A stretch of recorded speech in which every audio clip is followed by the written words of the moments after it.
பா கப்ப கடப்பார பேர் எழுதி வச்சிடலாமா? கண்ட்ரோலே பண்ண முடியலங்க. கட்டுக்கடங்காத காலை போல இருக்காங்க. ஆப்போனன்ட் கண்ணில் கண்ணீர் வருது. அந்த மாதிரி பர்ஃபார்மன்ஸுங்க. டேபிள் டாப்புக்கு வந்துட்டாங்கங்க மும்பை இந்தியன்ஸ். என்ன இல்லை என்கிட்ட அப்படின்னு சொல்கிறாங்கிற மாதிரி கேட்குறாங்க ஆப்போனண்ட்டை. பேட்டிங் இருக்குது, பவுலிங் இருக்குது, ஃபீல்டிங் இருக்குது, எல்லாமே இருக்குது. விக்கெல்டன் வந்தால் 50, ரோஹித் சர்மா வந்தால் 50, சூரியகுமார் யாதவும் பாண்டியன் 48.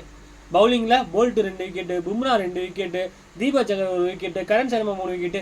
எப்பா 100 ரன் வித்தியாசத்தில் T20 ஜெயிக்கிறதுலாம் லேசுப்பட்ட காரியம் கிடையாதுங்க. சூரியவன்சி இந்த தடவை டக் அவுட் ஆயிட்டாருங்க. ஜெய்ஸ்வால் அடிக்கலைங்க. அப்புறம் என்னப்பா ஆர்ஆர் முட்டை கட்ட வேண்டியதுன்னு கட்டிடுங்க. மற்றபடி யாருங்க இருக்கு ஆர்ஆரில் சொல்லிக்கிற மாதிரி? ஆர்ச்சர் கூட வந்து 30 ரன்னோ நம்ம அடித்தாருங்க. ஹிட்மயர் பவுன்சர் போட்டு சூப்பராக தூக்குனாங்க. எங்கே பெரிய தப்பு பண்ணாங்க? ஆக்ஷனில் தான் தப்பு பண்ணாங்க. பட்லரு போல்ட்டு மாதிரி அதெல்லாம் விட்டுட்டு ஜூரோலையும் ஹிட் பண்ணி எடுத்தாங்களே, அங்கேயே போச்சு. என்ன எனக்கு ஒரு அர்த்தம், ராகுல் டிராவிட் தலைவர் அங்கே இருக்கார்.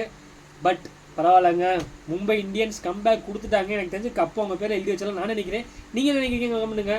இந்த வீடியோ பிடிச்சா லைக் பண்ணுங்கள். ஐபிஎல் ஷேர் பண்ணுங்கள். மறக்காம சப்ஸ்கிரைப் பண்ணுங்கள். Thank you guys.